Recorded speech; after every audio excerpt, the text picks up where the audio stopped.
யாத்திரையாகமம் 2ஆம் அதிகாரம் 9ஆம் வசனம்.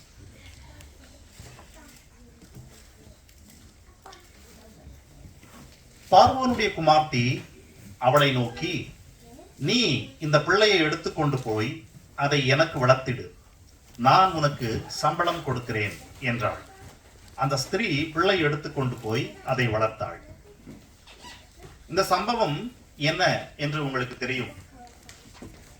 மோசே பிறந்த போது அந்த குழந்தையை எகிப்து மன்னனுடைய ஆணையின்படி ஆண் பிள்ளைகள் எல்லோரையும் நதியில் போட்டுவிட வேண்டும் என்ற ஆணைக்கு இணங்க அந்த பிள்ளையை 3 மாதம் ஒளித்து வைத்த பின்பு அதற்கு மேல் ஒளித்து வைக்க முடியாமல் பிள்ளையை ஒரு பெட்டியில கூடையில் வைத்து நைல் நதியில் விட்டுவிட்டாள் பிள்ளையினுடைய தாயார். அந்த பிள்ளையை பார்வோனுடைய குமார்த்தி நதியில் குளிக்க வரும்போது கண்டெடுத்து மீண்டும் அந்த பிள்ளையினுடைய தாய் என்று அறியாமலேயே அந்த தாயினிடத்தில் கொடுக்கிறாள். கொடுத்து விட்டு சொன்ன வார்த்தை தான் இது, இந்த பிள்ளையை நீ எனக்காக வளர்த்திடு, நான் உனக்கு சம்பளம் தருவேன். இன்னொரு வேதம் சொல்லுகிறது, ஐ வில் ரிவார்ட் யூ. ஒவ்வொரு தாய்மார்களும் அவர்களுக்கு இருக்கிற ஆப்பர்ச்சுனிட்டிஸ் அண்ட் ரெஸ்பான்சிபிலிட்டிஸ் அவைகளை நினைப்பூட்டும்படியாய், அவர்களை உற்சாகப்படுத்தும்படியாய், அவர்களை கட்டி எழுப்பும்படியாய் நாம் வார்த்தைகளை சிந்திக்க போகிறோம். எல்லா குணத்திற்கும் மூலம் கடவுள். ஆகவே கடவுளிடத்திலே அன்னையினுடைய குணம் இருக்கிறது, கடவுளிடத்திலே தந்தையினுடைய குணம் இருக்கிறது. கடவுளை அன்றி நாம் இவ்விதமான குணங்களை பெற்றுக்கொள்ள முடியாது. எந்த ஒரு மனிதனும், அதில் தாயாகவே இருந்தாலும் கூட.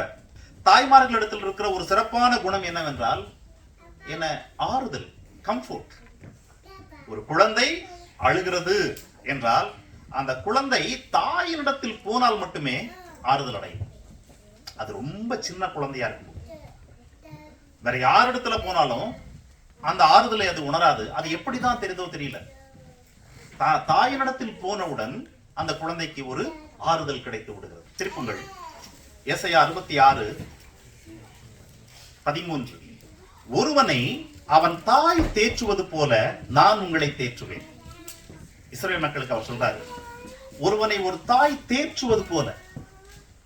எப்பொழுது அந்த ஒரு பிள்ளை ஆணோ பெண்ணோ அது ஒரு மிகப்பெரிய கலக்கத்தில் அல்லது வேதனையில் அல்லது இழப்பில் இருக்கும்போது அவருடைய தாய் அந்த பிள்ளையை அணைத்துக் கொண்டு, கவலைப்படாதே மகனே, பார்த்துக் கொள்ளலாம், அல்லது அடுத்த முறை செய்யலாம், அல்லது இப்படி செய்யலாம், நான் இருக்கிறேன் என்று சொல்லி அந்த பிள்ளையை அணைத்து கொடுக்கும் போது அந்த பிள்ளை அடைகிறது அல்லவா ஒரு தேறுதல், ஒரு ஆறுதல், அந்த ஒரு கம்ஃபோர்ட் ஆங்கிலத்தில். அது கடவுளுடைய நேச்சர்லயே இருக்குது. கடவுளுடைய நேச்சர்லயே இருக்கிறது தான் அந்த கம்ஃபோர்ட். பிரியமானவர்களே, கடவுள் அதை எப்படியெல்லாம் சொல்றான்னு பாருங்களேன். 11ஆம் வசனம் 12ஆம் வசனத்தை படிச்சா தெரியும். அந்த குழந்தை தேம்பி தேம்பி அழுந்துட்டு இருக்கும். ஆனா தாய் எடுத்து தன்னுடைய மடியிலே பால் கொடுத்தவுடன் அந்த பாலை குடிப்பது அந்த குழந்தைக்கு ஒரு ஆறுதலாம். கடவுள் சொல்றாரு, ஆறுதலின் முலைப்பாலை நீங்கள் சூப்பி குடிப்பீர்கள். ஒரு தாய் கிட்ட அந்த குழந்தை அந்த தாயினுடைய முலைப்பாலை குடிக்கும் போது அந்த குழந்தைக்கு சக்தி கிடைக்கிறது, பலன் கிடைக்கிறது, வயிறு நிரம்புகிறது. ஆனால் மறைந்திருக்கிற செய்தி என்னவென்றால் அந்த குழந்தைக்கு ஆறுதல் கிடைக்கிறதாம். ஆறுதல் கிடைக்கிறதா. கடவுள் சொல்றாரு, நீ ஆறுதலின் முலைப்பாலை உண்டு சூப்பி குடித்து திருப்தி ஆவாய். மீண்டும் 12ஆம் வசனத்தில் சொல்றாரு, நீ முலைப்பாலை குடிப்பாய், இடுப்பில் வைத்து சுமக்கப்படுவாய், முழங்காலில் வைத்து தாளாட்டப்படுவாய். இது எல்லாமே தான் ஆறுதல். அந்த குழந்தையை தாய் இடுப்புல சுமந்து கொண்டு போவது போல, காலை நீட்டி முழங்கால படுக்க வச்சு தட்டி கொடுத்து தாளாட்டுவது போல, பால் கொடுப்பது போல ஆகிய இந்த எல்லா செயல்களும் இணைத்து நான் ஒரு தாய் தேற்றுவது போல நான் உன்னை தேற்றுவேன் என்று கடவுள் சொல்லுகிறார். This all qualities கடவுளுக்கு இருக்கு.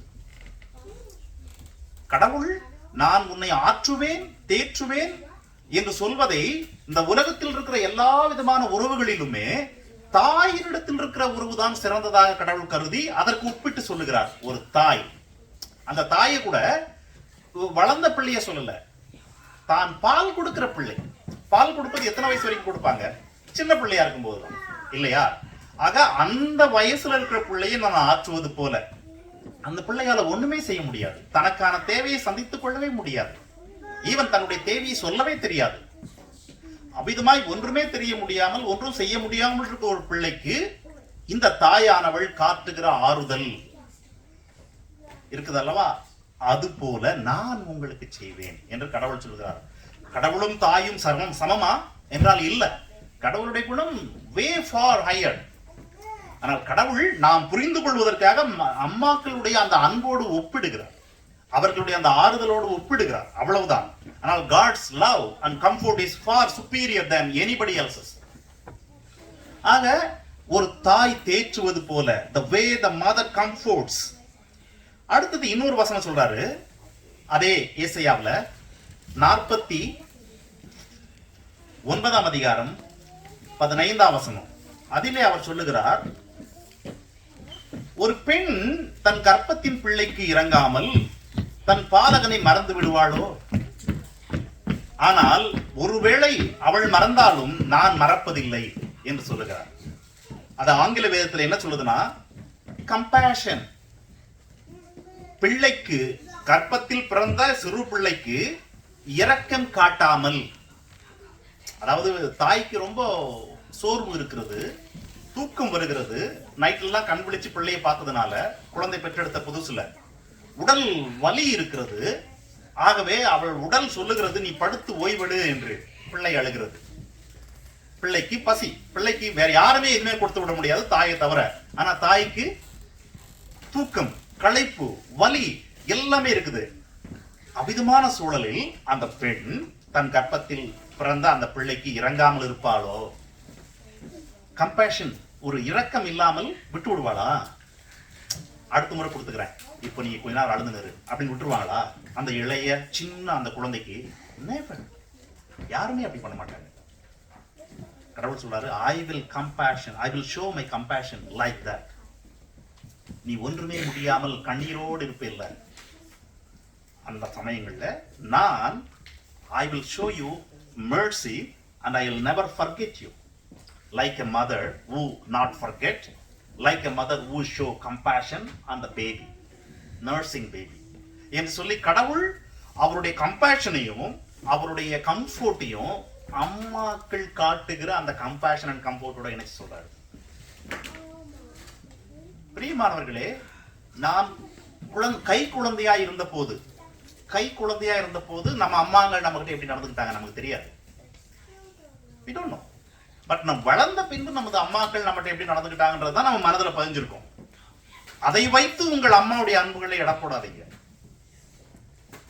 ஆனா நீ கை குழந்தையா இருந்தப்போ உங்க அம்மா உங்க மேல காட்டின அன்பு இருக்குல்ல, அது உனக்கு தெரியவே தெரியாது. பட் கடவுள் சொல்றாரு, அந்த அம்மா மறக்கல. கடவுள் சொல்றாரு, அந்த அம்மா உனக்கு இறங்குறாங்க. கடவுள் சொல்றாரு, அந்த அம்மா உனக்கு கம்ஃபோர்ட் பண்ணாங்க என்று சொல்லி உன்னை காலில் போட்டு தாளாட்டினாங்களாம், உன்னை இடுப்பில் சுமந்தாங்களாம் என்று கடவுள் சொல்லுகிறார். ஆக கடவுள் சொல்லுகிறார் என்னும் போது எந்த ஒரு தாயும் மேபி 0.001% எங்கேயாவது தவறு நடந்திருக்கலாம்.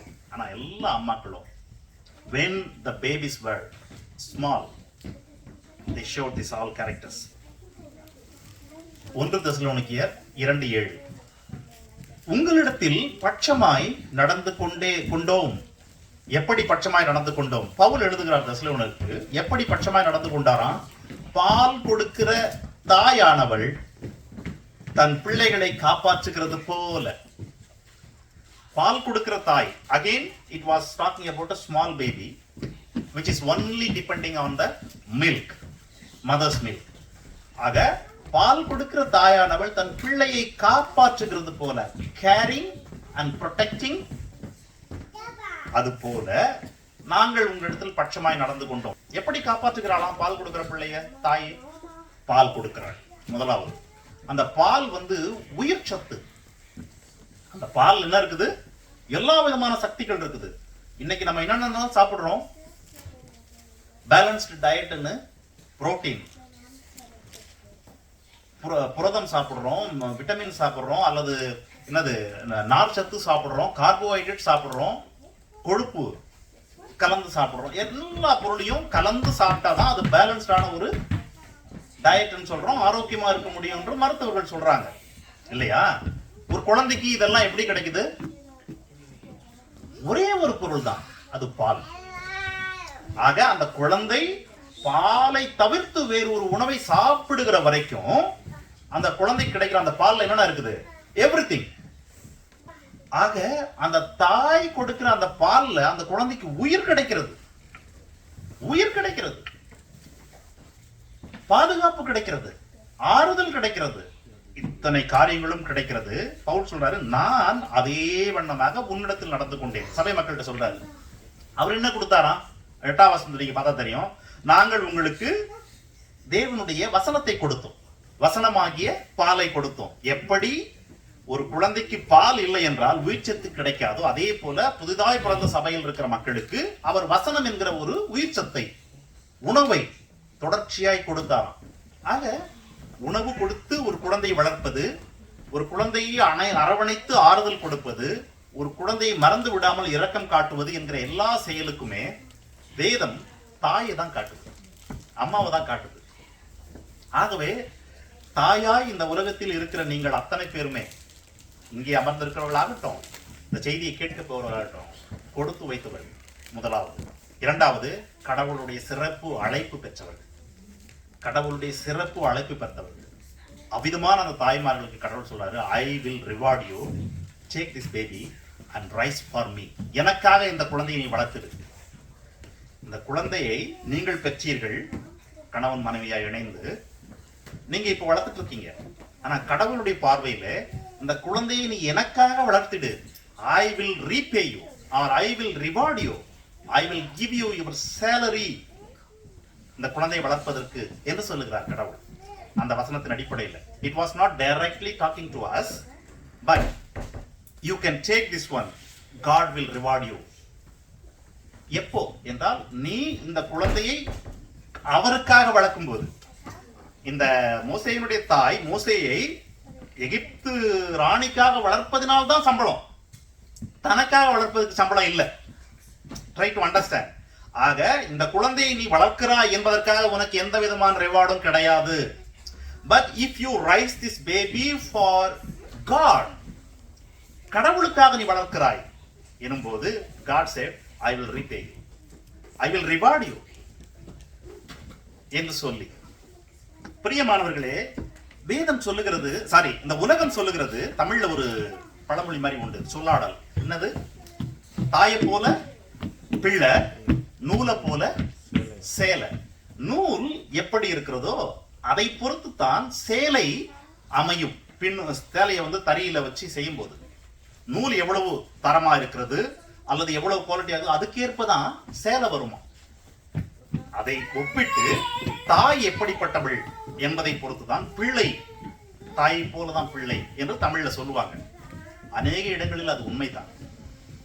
ஏன் என்றால் தாய்மார்கள் தான் பிள்ளையை தன் கூடவே வைத்துக் கொண்டு வளர்க்கிற பாக்கியம் பெற்றவர்கள். அநேக முறைகளில் இன்றைக்கு அறிவியல் வளர்ந்து விட்டது, மக்கள் எல்லாருமே ஆண் பெண் என்ற இனம் பாகுபாடு இல்லாமல் வேலைக்கு போகிறார்கள். ஆகவே காரியங்கள் சற்று மாறி இருக்கிறது.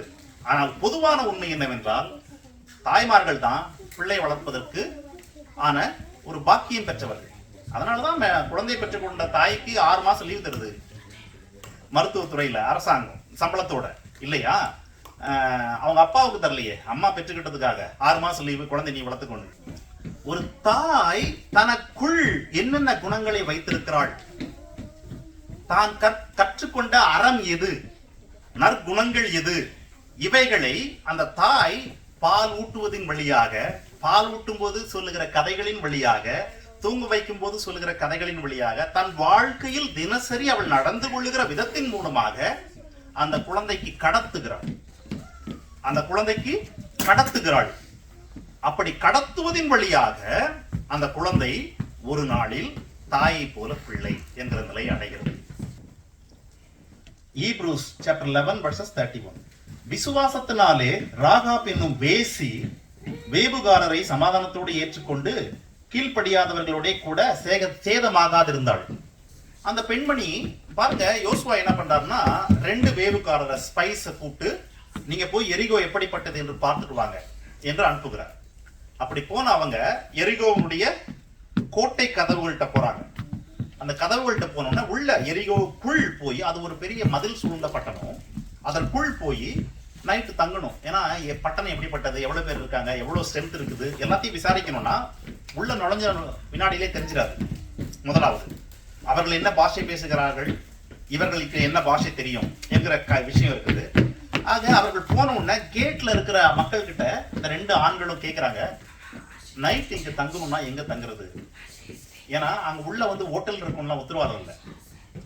ஆக அங்க போன உடனே அன்றைய காலப்படி இங்க யாராவது வேசி இருக்கிறாங்களா அப்படின்னு விசாரிச்சிருக்க கூடும். அப்படி விசாரிச்சதுனாலதான் இங்கே ஒரு வேசி இருக்கிறாள், அவள் பேர் ராகா, அவளுடைய வீடு இங்கே இருக்கிறது என்று வழிகாட்டி இருப்பாங்க. அந்த அடிப்படையில தான் முதல் முறையாக எரிகோவுக்குள் வந்த இந்த 2 ஆண்களும் நேரடியா அந்த பெண் வீட்டுக்குள்ள போயிட்டு தங்குறாங்களாம். நீங்க அந்த அதிகாரத்தை படிச்சா தெரியும். எப்படி அந்த பெண் தான் வேசி என்று தெரியும்? விசாரிக்காமல், விசாரித்த பின்பு தான் தெரிஞ்சிருக்கும். which means Rahab is a well known prostitute in Jericho. அந்த வீட்டுக்குள்ள போய் அவங்க தங்குறாங்க. அந்த செய்கையை, அந்த செயலை, அவர்களை வரவேற்று வீட்டுக்குள்ள தங்க வச்சுக்கிட்டாங்கல்ல அந்த அம்மா, அந்த செய்கையை வேதம் சொல்லுகிறது விசுவாசத்தினாலே அவங்க செய்தாங்களாம். என்ன விசுவாசம் என்றால், இவர்கள் எரிகோ என்கிற ஒரு பட்டணத்தில் இருக்காங்க, இஸ்ரேல் மக்கள் வருகிறாங்க எகிப்திலிருந்து. அவர்கள் வந்து இந்த பட்டணத்தை அழித்து இதை பிடித்துக் கொள்வார்கள் என்று இங்கே இருக்கிற எல்லா மக்களும், எரிகோவின் மக்கள் எல்லோரும் அறிந்து வைத்து பயந்து கொண்டிருக்கிறார்கள். அவிதமான சூழலிலே இவர்களை இந்த பெண்மணி ஏற்றுக்கொண்டு தன் விசுவாசத்தை காட்டுகிறாள். என்ன விசுவாசம்னா 2ஆம் அதிகாரத்தினுடைய 11ஆம் வசனத்தினுடைய பகுதியை கேளுங்க. நடந்த சம்பவங்கள் எல்லாவற்றையும் கேள்விப்பட்ட போது எங்கள் இருதயம் கரைந்து போயிற்று, உங்களாலே எங்களுடைய தைரியமும் அற்று போயிற்று. உங்கள் தேவனாகிய கர்த்தரே உயர வானத்திலும் கீழே பூமியிலும் தேவனானவர். அவள் பார்க்காத ஒரு கடவுளை, அதாவது கேட்காத ஒரு கடவுளை, அவருடைய வார்த்தைகளை கேட்டதில்லை, அவருடைய அதிசயங்களை பார்த்ததில்லை. அவ்விதமான அவள், உங்கள் கடவுள் தான் வானத்திலும் பூமியிலும் பெரியவர், அவர் மட்டும்தான் கடவுள் என்று அறிக்கையிடுகிறாள். அதுதான் விசுவாசம். அப்படி அவள் ஏற்றுக்கொண்டு அறிக்கையிட்டு ஒத்துக்கொண்டதினாலே அவர்களை அங்கீகரித்தாள், தங்க வைத்தாள். James chapter 2 verses 25. அந்தபடி ராகாப் என்னும் வேசியும் தூதர்களை ஏற்றுக்கொண்டு வேறு வழியாய் அனுப்பிவிட்ட போது கிரியைகளினாலே அல்லவோ நீதி உள்ளவள் ஆக்கப்பட்டாள். அங்கே அவளுடைய விசுவாசம் வெளிப்பட்டது. இங்கே யாக்கோபு எழுதுகிறார், அந்த பெண்மணி நீதி உள்ளவள் என்று கருதப்பட்டாள். எப்படி நீதி உள்ளவள் என்று கருதப்பட்டாள் என்று வேதம் பார்க்கிறது என்றால், அவர்களை பாதுகாப்பாய் திருப்பி அனுப்பினதன் வழியாக. ஏற்றுக்கொண்டது விசுவாசத்தினாலே, அவர்களை பாதுகாப்பாய் திருப்பி அனுப்பினது, அவள் அதன் வழியாக அவளை நீதி உள்ளவள் என்று வேதம் பார்க்கிறது. ஆக விசுவாசம் உள்ள ஒரு பெண்மணி நீதி உள்ள ஒரு பெண்மணியாய் மாறின பின்பு இந்த பெண்மணியோட வாழ்க்கையில் என்ன நடக்குதுன்னா, திருமணம் நடக்கிறது. இவள் யாரு? Well known prostitute in Jericho. இஸ்ரவேல்ல இருக்க ஒருவன் திருமணம் செய்து கொள்கிறான். நான் நினைக்கிறேன், I guess it might be 2 வேவுக்காரர்களா போனாங்கல்ல, அவர்கள ஒருவன் தான் திருமணம் செய்திருக்காரு, ராகாப். ஏனென்றால் இவள் எரிகோவிலே well known prostitute. Who will marry her unless otherwise at least little bit known about her? ஆகவே 2 பேர்ல ஒருவன் அங்கே தங்கியிருந்த அந்த ஒரு நாள் இரவு அவள் காட்டின விசுவாசம், அவள் காட்டின பரிவு, அவள் காட்டின இவர்கள் எப்படியாவது பாதுகாப்பாய் கடந்து போய்விட வேண்டும் என்கிற அந்த முயற்சி, இவை எல்லாவற்றையும் பார்த்த அவர்களில் ஒருவன், அந்த மனிதன் பேர் சல்மோன். அவன் ஒருவேளை அவனா இருக்கலாம், ஆனால் கட்டிக்கொண்டவன் பேர் சல்மோன். அவன் திருமணம் செய்து கொள்ளுகிறான். அவர்களுக்கு ஒரு பிள்ளை பிறக்கிறது. அந்த பிள்ளையின் பேர் தான் போவாஸ். அவர்களுக்கு பிறந்த பிள்ளையினுடைய பெயர் தான் போவாஸ். இந்த போவாஸை பத்தி வேதம் சொல்லுகிறது, அவன் நீதி உள்ளவன், நல்லவன், அவன் ஒரு விதவை பெண்ணுக்கு வாழ்க்கை கொடுக்கிறான். பின்னாள்ல இந்த போவாஸ் என்கிற பிள்ளையினுடைய இருதயத்திற்குள் இஸ்ரவேல் அல்லாத ஒரு பெண்மணி மூலமா தான் அவன் பிறந்திருக்கிறான். இஸ்ரவேல் அல்லாத ராகாப் வந்து எரிகோவை சேர்ந்தவங்க. ஆனால் கடவுளை குறித்த அன்பு, விசுவாசம், அது கிரியைகளில் வெளிப்பட வேண்டும் என்கிற தன்மைகள் எல்லாம் எப்படி அவனுக்குள் போயிடுச்சு என்றால், அவன் தாய் தனக்குள் இருந்த அந்த விசுவாசத்தை, தனக்குள் இருந்த அந்த கிரியைகளினால் விசுவாசத்தை வெளியே காட்ட முடியும் என்பதை குழந்தை பருவத்திலே அவனுக்குள் கடத்தினது. அப்படி கடத்தினதன் வழியாகத்தான் இவன் வளர்ந்து ஆளான போது, விதவையான ஒரு பெண் வந்த போதும் அந்த பெண்ணை மனைவியாய் ஏற்றுக்கொண்டான். ஆகவே தாயை போல பிள்ளை, நூலை போல சேலை என்பது போல இந்த தாய், ராகாப் என்கிற தாய், அவருடைய கடந்த கால வாழ்க்கையை விட்டுவிடுங்கள், திருமணம் ஆன வினாடியில் இருந்து அல்லது திருமணத்துக்கு முன்பு கடவுளை அவர் கடவுள் என்று அறிக்கையிட்ட வினாடியில் இருந்து அவளுக்குள் இருந்த விசுவாசம், அவளுக்குள் அந்த விசுவாசம் கிரிய வெளிப்பட்ட விதம், இவைகள் எல்லாம் அந்த பிள்ளைக்கு கடத்தப்பட்டுச்சு. இதெல்லாம் எதை காட்டுகிறது என்றால், இந்த பெண்மணிகள் தாய்மை அடைந்த போது அவர்களுக்குள் இருந்த நன்மைகளை, விசுவாசம், அன்பு, இரக்கம் என்கிற அந்த நன்மைகளை தன் பிள்ளைகளுக்கு கடத்தினார்கள். 2 Timothy chapter 1 verses 4 and 5. Pavul தீமோத்தேயுக்கு எழுதுகிறார்கள், தீமோத்தேயுவே, உன்னில் உள்ள மாயமற்ற விசுவாசத்தை நினைவு கூறுகிறதுனால் என் முன்னோர்கள் முதற்கொண்டு சுத்த மனசாட்சியோட ஆராதித்து வரும் தேவனை நான் ஸ்தோத்தரிக்கிறேன். உன்னில் இருக்கிறதான அந்த மாயமற்ற விசுவாசம் முதலாவது உன் பாட்டி ஆகிய லோவிசாளுக்குள் இருந்தது. அதற்கு பின்பு அது உன் தாயாகிய ஐனிகேயாளுக்குள்ளும் நிலைத்திருக்கிறது. அந்த விசுவாசம் இப்பொழுது உனக்குள்ளும் நினைத்திருக்கிறது என்று நான் அறிந்திருக்கிறேன் அல்லது நிச்சயித்திருக்கிறேன் என்று எழுதுகிறார். தீமோத்தேயுக்குள்ள ஒரு அபாரமான ஒரு விசுவாசத்தை பவுல் பார்க்கிறார். நீங்க அப்போஸ்தலர் 16ஆம் அதிகாரத்துல போனா தெரியும், முதல் 4 வசனங்கள்ல அந்த ஊருக்கு அவர் போன உடனே போய் வசனத்தை அறிவிக்கிறாரு. அறிவிக்கும் போது அங்கே இருக்கிற சில மக்கள், ஏற்கனவே கொஞ்சம் இயேசுவை அறிந்திருக்கிற மக்கள்ல ஒருவனை பார்க்கிறார். ஒரு 17 வயசு அல்லது ஒரு 18 வயசு வாலிப பையனை பார்க்கிறாரு. அவன் தான் தீமோத்தேயு. அவனை பார்த்த உடனே பவுலுக்கு, இவருடைய ஆவிக்குரிய கண்களில் அவனை பார்த்தவுடன் பவுலுக்கு தோணுகிறது, இவனை என்னோடு அழைத்து கொண்டு போக வேண்டும் ஊழியத்திற்கு. இவன் ஊழியத்தில் மிகவும் உதவியாயிருப்பான், காரணம் அவனுடைய விசுவாசம் என்று பார்க்கிறார். அவனை அழைத்து கொண்டு போகிறார். நீங்க அப்போஸ்தலர் 16 படிக்கலாம். அப்படி அழைத்து கொண்டு போய் பவுலோடு பல்வேறு இடங்களுக்கு சென்று ஊழியத்தை செய்த தீமோத்தேயுவுக்கு பவுல் சிறைச்சாலையில் இருக்கும்போது ஒரு கடிதம் எழுதுகிறார். அந்த கடிதம் தான் இந்த கடிதம், தீமோத்தேயு. அந்த கடிதத்தில் அவர் சொல்றாரு, தீமோத்தேயுவே, உனக்குள் ஒரு மாயமற்ற விசுவாசம் இருக்கிறதை நான் பார்த்திருக்கிறேன். அது உனக்குள் நிலைத்திருக்கிறது என்று நான் நிச்சயித்திருக்கிறேன். ஆனால் அந்த விசுவாசம் உனக்குள் எப்படி வந்தது என்றால், அது உன் தாய் வழியாக வந்தது. உன் தாய்க்கு அது எப்படி வந்தது என்றால், அவளுடைய தாய் லோவிசால் மூலமாக வந்தது. அந்த விசுவாசத்தில் நிலைத்திருக்கிறாய் என்று நான் அறிந்திருக்கிறேன். மட்டுமல்ல, உன் தாய் உனக்கு எதை கற்பித்தாள்? இதே அதிகாரத்துடைய 4 இதே புத்தகத்துடைய 4 அதிகாரத்துக்கு வாங்க, மன்னிக்குவோம் 3ஆம் அதிகாரத்துக்கு. 2 தீமோத்தேயு சாப்டர் 3 அதிலே 14-15 அதுல தீமோத்தேயு அவர் சொல்றாரு, நீ கற்று நிச்சயித்து கொண்டவைகளில் நிலைத்திரு. அவைகளை நீ எது கற்றுக்கொண்டிருக்கிறையோ அவைகளை இன்னாரிடத்தில் கற்றாய் என்று நீ அறிந்திருக்கிறாய். இந்த இன்னார் என்கிற வார்த்தையில பவுல சொல்றாரு. அதோடு கூட தீமோத்தேயுடைய அம்மாவையும் சொல்றாரு. அடுத்த வசனத்தை பாருங்க.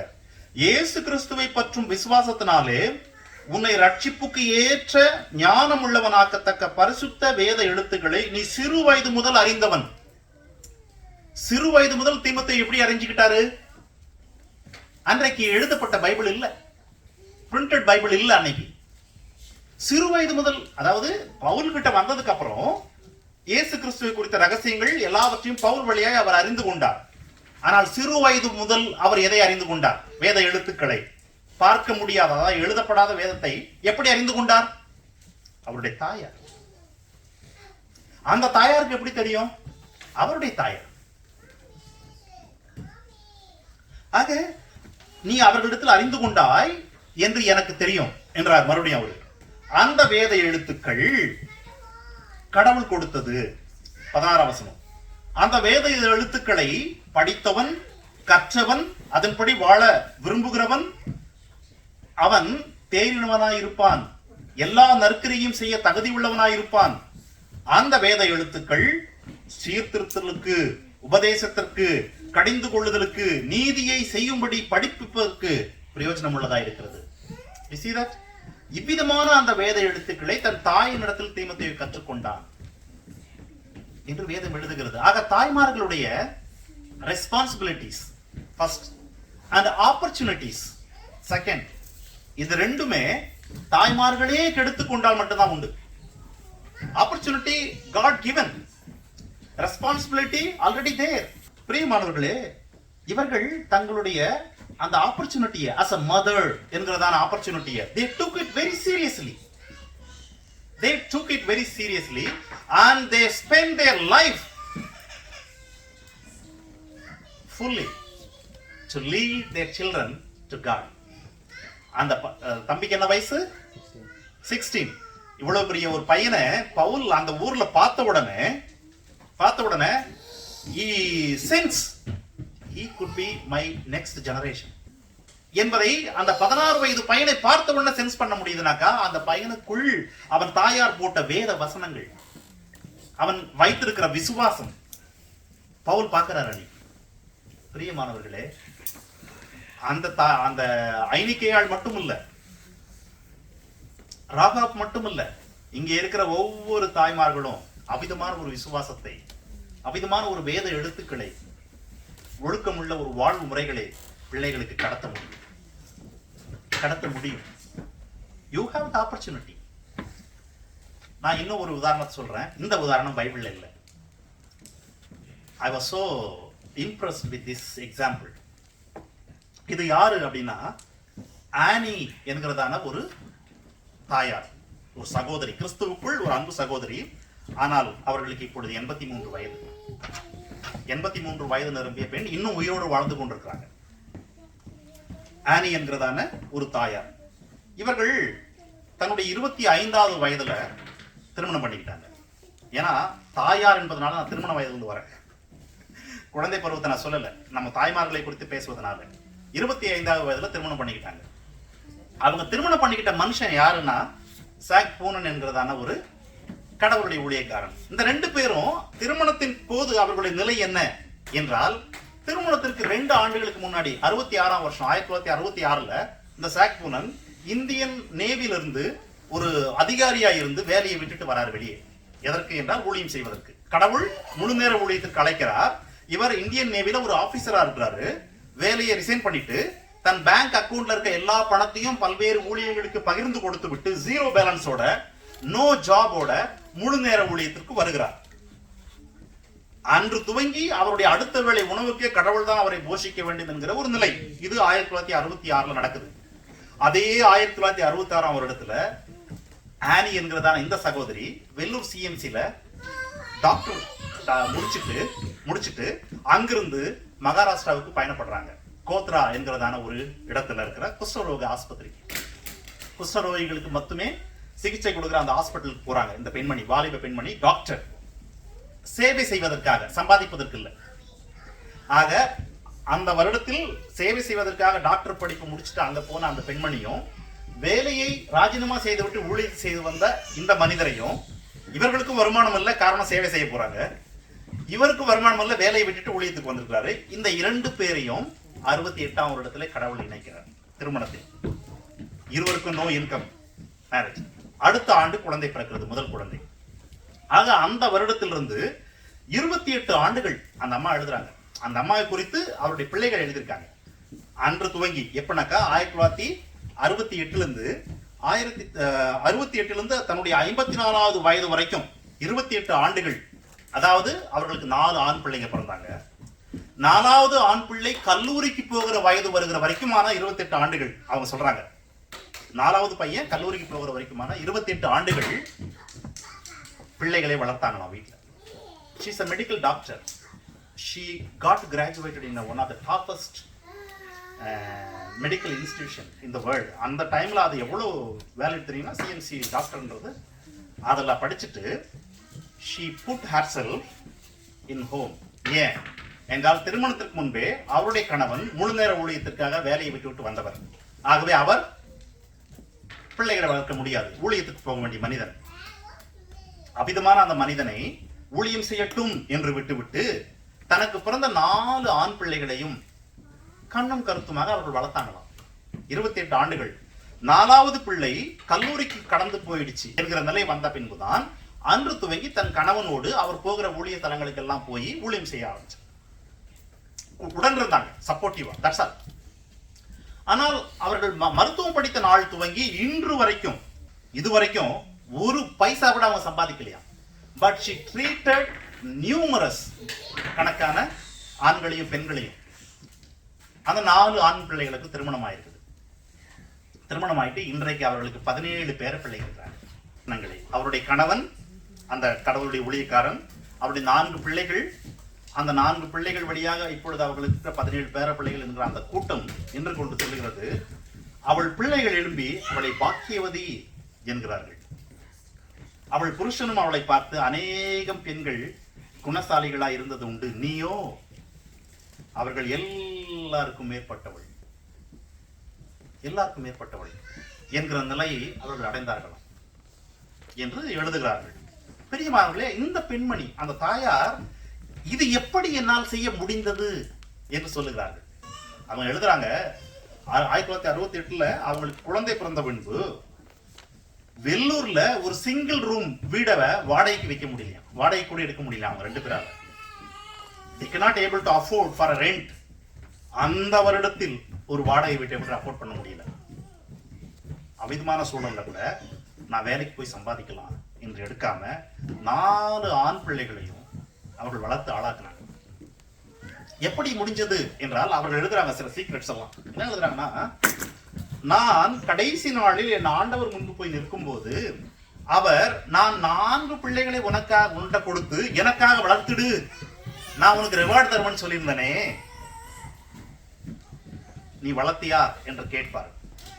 அப்போ நான் அதை வளர்க்கிறதுக்கு எனக்கு என்னென்ன வேணும் என்று நான் கடவுளுடைய சமூகத்தில் போய் நின்றேன்.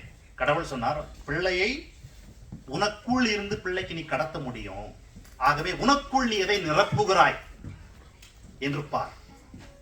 அப்போ அதன் அடிப்படையில் நான் எனக்குள் எதை நிரப்பினேன் என்றால், முதலாவது சுத்தமுள்ள மனசாட்சி, உணர்வுள்ள சுத்தமுள்ள மனசாட்சியை நான் வைத்துக் கொண்டேன்.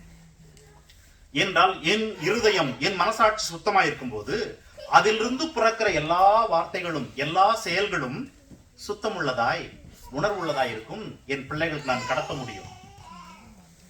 அடுத்ததாக நேர்மை உள்ள ஒரு செயல்கள், நேர்மை அல்லது உண்மை உள்ள ஒரு வாழ்க்கை. நேர்மை, பொய் சொல்லாத, திருடாத, அல்லது ஏதாவது ஒரு பர்சனல் கெயின் கிடைச்சிருமா என்று எதிர்பார்க்காத நேர்மையும் உண்மையும் உள்ள ஒரு செயல்கள். இவங்க எதெல்லாம் செய்யறாங்களோ அதை பார்த்து தானே பிள்ளை கற்றுக்கொள்ளும். இவர்கள் எதை கற்றுக் கொடுக்கிறாங்களோ அதை தானே பிள்ளை ஏற்றுக்கொள்ளும். ஆகவே இவர்கள் நேர்மை உள்ளவர்களாய், இவர்கள் உண்மை உள்ளவர்களாய் இருக்கும்போது அதை பிள்ளைகளுக்கு அப்படியே கடத்த முடியும். அதை நான் கற்றுக்கொண்டேன் கடவுளிடத்தில், அப்படி வாழ பழகினேன். அடுத்தது சொல்றாங்க, திருப்தி உள்ளவனாய் இருந்தேன்.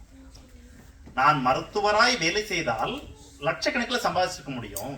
ஆனாலும் அந்த ஒரு 10க்கு 10 இருக்கிற அந்த அறையில நானும் என் பிள்ளைகளும் என் கணவனும் வாழ்வதற்கு போதும் என்று நான் திருப்தி உள்ளவளாய் இருந்தேன்.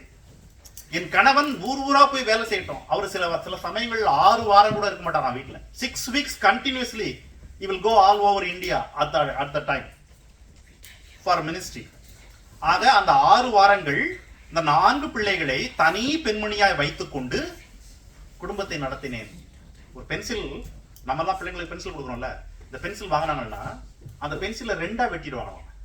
வெட்டி ஒன்று கொடுத்துட்டு ஒன்று உள்ள வைப்பாங்க வீட்டில். ஒருவேளை பிள்ளை தொலைச்சிட்டு வந்தாக்க அடுத்து கொடுத்துக்கலாம், ஏன்னா அஃபோர்ட் பண்ண முடியாது. எரேசர் வாங்கினா 2ஆ கட் பண்ணி ஒன்று கொடுப்பாங்க பிள்ளைகிட்ட, இன்னொன்று வீட்டில் வச்சுக்குவாங்க. தொலைச்சிட்டா கொடுக்கணும், ஏன்னா எல்லாத்தையும் அப்படி அஃபோர்ட் பண்ண முடியாது. பெரிய பிள்ளையுடைய ட்ரெஸ்ஸை இது பண்ணிட்டு டக் பிடிச்சி சின்ன பிள்ளை, அடுத்த பிள்ளையினுடைய ட்ரெஸ்ஸை டக் பிடிச்சி. அவங்க சொல்றாங்க, அவருடைய சபையில் இருந்த மக்கள் மீன் வாங்க லைன்ல நின்றுட்டு இருப்பாங்க கடையில், மீன் கடையில். இவங்க ரேஷன் கடையில் போயிட்டு அரிசியும் மண்ணெண்ணைக்கும் line நின்றுப்பாங்க. The same church people will eat luxuriously, but these ministers and அவங்க ஒய்ஃப் 4 ஆண் பிள்ளைகளை வச்சுக்கிட்டு ரேஷன் கடையில் போயிட்டு ரேஷன் அரிசிக்கும் கிருஷ்ணா மண்ணெண்ணைக்கும் சர்க்கரைக்கும் நின்றுட்டு இருப்பாங்க. அவங்க திருப்தியை கற்றுக்கொண்டேன் என்றாங்க. என்னுடைய சூழல் எதுவா இருந்தாலும் I learn contentment because my contentment will overflow on my children. நான் அதை அவர்களுக்கு கடத்த முடியும், திருப்தி. அதுக்கப்புறம் not gossiping, புறம் கூறுதல். நான் என் 4 பிள்ளைகளை வச்சுக்கிட்டு சபையில் இருக்கிற ஒரு பெண்மணியை பத்தியோ அல்லது ஒரு சகோதரரை பத்தியோ அல்லது உடன் ஊழியரை பத்தியோ நான் ஏதாவது புறம் கூறி கொண்டிருந்தால் என் பிள்ளைகள் அதை அப்படியே கற்றுக்கொள்வார்கள். ஆகவே நான் புறம் கூறாமல் இருந்தால்தான் என் பிள்ளைகள் புறம் கூறாதவர்களாய் வளர்க்க முடியும் என்பதை நான் கற்றுக்கொண்டேன். இதெல்லாம் கடவுள்கிட்ட அவங்க பெற்றுக்கொண்ட வழிமுறைகள். அடுத்தது அதிகாரத்தை ஏற்றுக்கொண்டு அடங்கி கீழ்ப்படிதல். அவர்கள் மேல் அந்த ஒரே அதிகாரம் கடவுள் தான். கடவுளுக்கு அடுத்து அவர் வச்சது அவருடைய கணவன் தான்.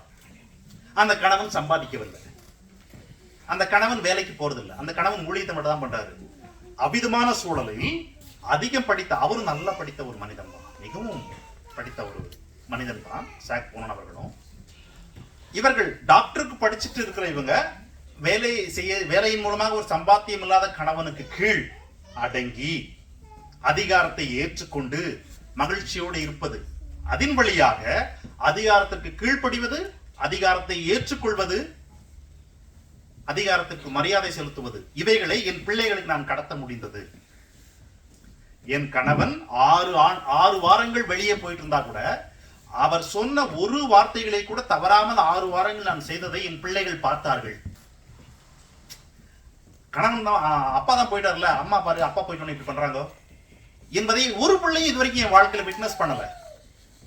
ஆகவே நான் அதிகாரத்தை ஏற்றுக்கொண்டது போலவே, அதிகாரத்திற்கு அடங்கி மகிழ்ந்திருந்தது போலவே என் பிள்ளைகளை அதிகாரத்தை ஏற்றுக்கொண்டு மகிழ்ந்திருக்க கற்றுக் கொடுக்க முடிந்தது என்று சொல்றாங்க. அதுக்கப்புறம் அவர்களுக்குள் இருந்த அன்பு பிள்ளைகள் மீது, அவர்களுக்குள் இருந்த விசுவாசம் கடவுள் மீது, அவர்களுக்குள் இருந்த ஜெபம் அல்லது அவர்கள் காட்டின அரவணைப்பு, கண்டிப்பு என்கிற இவைகள் எல்லாமே அந்த பிள்ளைகள் பார்த்து பார்த்து, அவருடைய மூத்த பிள்ளைக்கு இப்ப 56 வயசுங்க ஏறக்கூடிய, அவர்களுடைய மூத்த பிள்ளைக்கு அப்படி வளர்த்தேன், இப்படி காட்டினேன். நான் வேலைக்கு போறதுனால என் பிள்ளைகளை புறந்தள்ளியிருக்க முடியும், என் வீட்டுக்கு வந்த விருந்தாளிகளை நான் உபசரிச்சது மூலமா என் பிள்ளைகளை புறந்தள்ளியிருக்க முடியும். ஆனால் இன்றைக்கு என் பிள்ளைகள் ஒருவர் கூட நீ வேலைக்கு போனதுனால அல்லது உன்னுடைய நண்பர்களை நீ சந்திச்சதுனால அல்லது உன்னுடைய பொழுதுபோக்கை நீ பார்த்ததுனால என்னை விட்டுட்ட அல்லது நான் இப்படி இருக்கிறதுக்கு காரணம் நீ அன்றைக்கு அப்படி நடந்துகிட்டது தான் என்று சொல்வதற்கு ஒரு பிள்ளைக்கும் வாய்ப்பே இல்லை. I put everything under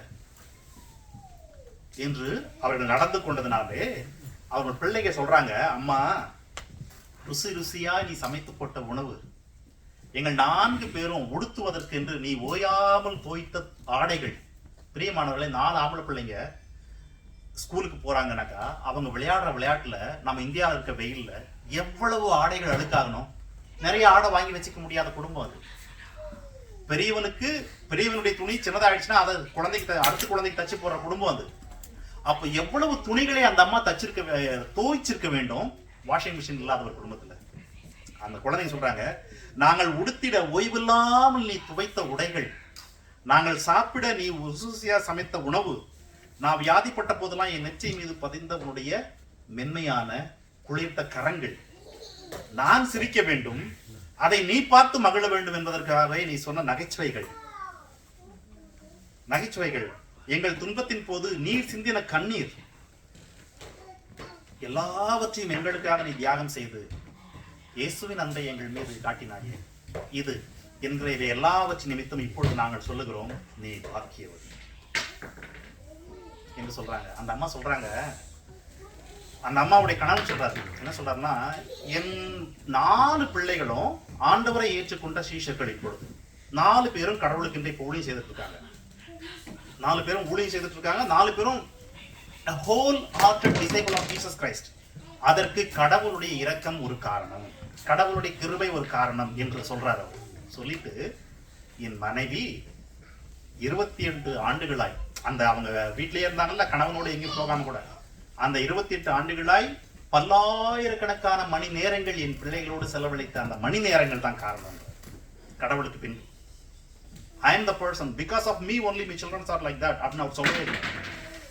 கடவுள் ஒரு காரணம், என் மனைவி பல்லாயிரக்கணக்கான மணி நேரங்கள் என் பிள்ளைகளோடு செலவழித்த அந்த நேரம், that is the most precious thing. இன்றைக்கு அவர்கள் இப்படி இருக்காங்க என்றார். காரணம், அந்த மணி நேரங்களில் அவர்களோடு உட்கார்ந்து பேசி கடவுளுடைய பார்வை என்ன, அம்மாவுடைய நம்பிக்கை என்ன, அப்பாவுடைய நம்பிக்கை என்ன, இந்த உலகம் எதை சொல்லிக் கொடுக்கும், நீ எதை கற்றுக்கொள்ள வேண்டும் என்பது எல்லாவற்றையும் அந்த ஆண் பிள்ளைகளுக்கு கற்றுக் கொடுத்து ஷீ எல்லாவற்றையும் அவர்கள் மீது கடத்தினார்கள் அவர்கள் வாழ்க்கையில். அவர்கள் அதை பெற்றுக்கொண்டு தங்கள் பிள்ளைகளுக்கு இப்ப கடத்தி கொண்டிருக்காங்க. அந்த 17 பிள்ளைகளும் தங்களுடைய பெற்றோருக்கு கீழ்ப்படிந்து அதிகாரத்தை ஏற்றுக்கொண்டு அன்புள்ளவர்களாய், இரக்கமுள்ளவர்களாய், கடவுளை நேசிக்கிற விசுவாசிக்கிற பிள்ளைகளாய் வளர்ந்து வருகிறார். வாழும் உதாரணம். பிரியமானவர்களே, அந்த அம்மாவை பத்தி இவ்வளவு சொல்றதுனால இங்கே உட்கார்ந்து இருக்கிற உங்கள் ஒருத்தருடைய அம்மாவை குறித்து நான் தரம் தாழ்த்தி எதுவுமே சொல்லல. நோ, எனக்கும் அம்மா இருக்காங்க, நான் எங்க அம்மாவையும் தரம் தாழ்த்தி சொல்லல. ஒவ்வொருவரும் ஒவ்வொரு விதமான கடினமான சூழலை கடந்து வந்தவர்கள் தான். என் அம்மா கடவுளை ஏற்றுக்கிட்டாங்க அவர்களுடைய முதிர் வயதில். அவர்களுக்கு வசனம் தெரியாது, ஆகவே எங்களை அந்த வழியில் வளர்க்கல. எங்க வீட்டுல எல்லாரும் ஆண்டவரை ஏற்றுக்கொள்ளல இன்னமும்.